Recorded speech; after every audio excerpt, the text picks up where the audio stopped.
Hey guys, I'm just enjoying this beautiful sunshine on Saturday and wanted to share a really important topic with you that is close to my heart, and I'm sure it's close to many other people's hearts as well. And that is reducing the risk of breast cancer. Now, many people put on antiperspirants on a daily basis without much consideration of the impact they have on our health. A lot of us are aware of how pesticides on our foods and preservatives within our foods can have detrimental effects to our health. But I'm noticing that many people are actually quite unaware of how personal care items can contain chemicals that also have negative health effects. Now, if you're using an antiperspirant containing aluminum, then you actually could be increasing your risk of breast cancer. Pretty scary stuff. Now, how antiperspirants work is they block or clog the pores in our underarm area to prevent us from sweating and smelling.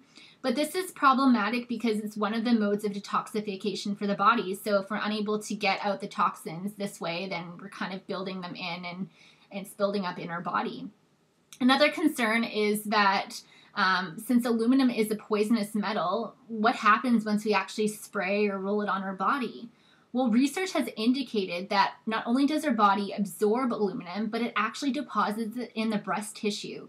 And another research study had shown that for women who had been diagnosed with cancer and were regular users of antiperspirants, they actually had really high concentrations of aluminum in their outer breast tissue compared to their central breast, so the tissue closest to the underarm area. So what this indicates is that likely the cause of this aluminum buildup is the use of antiperspirants and those that contain aluminum.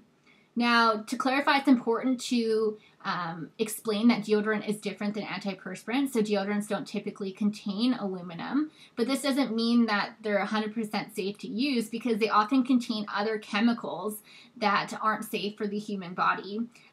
Now, companies might claim that they're safe, but over a lifetime exposure, I'm not so sure.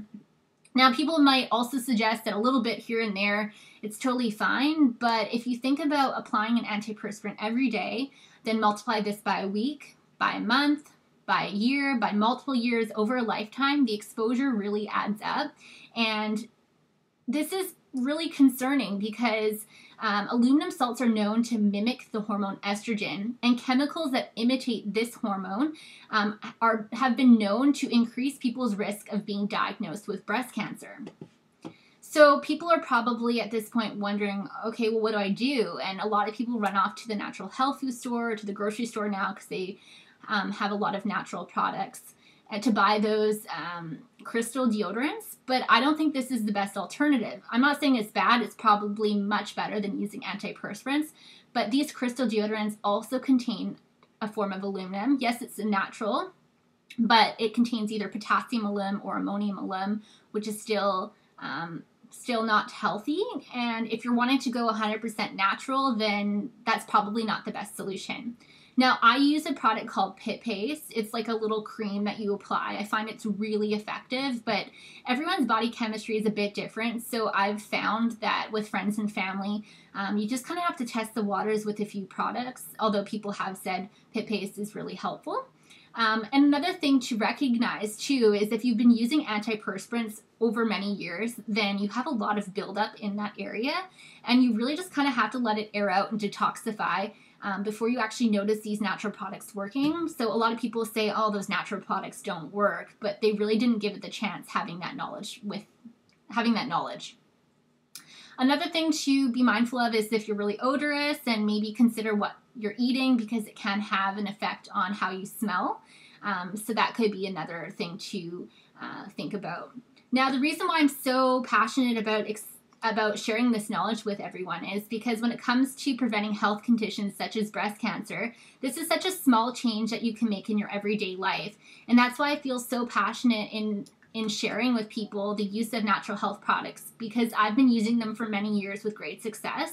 And yes, they're not mainstream. That's why many people kind of snub their nose at it. But if people just give it the chance, they'll likely find that these products are really helpful, if not just as helpful as regular products. And you don't cause your body or yourself any harm. And yes, maybe today with regular products, you don't really notice any negative health effects, but it's all about exposure. And the more you're exposed, the more likely they'll cause harm. So just wanted to share that with you guys. It's actually a really interesting topic to me, and if you find it helpful to you, please pass it along to your friends and family so that they can have the power, because knowledge is power, and I hope that this information has been helpful for you guys. Talk to you all really soon. Bye.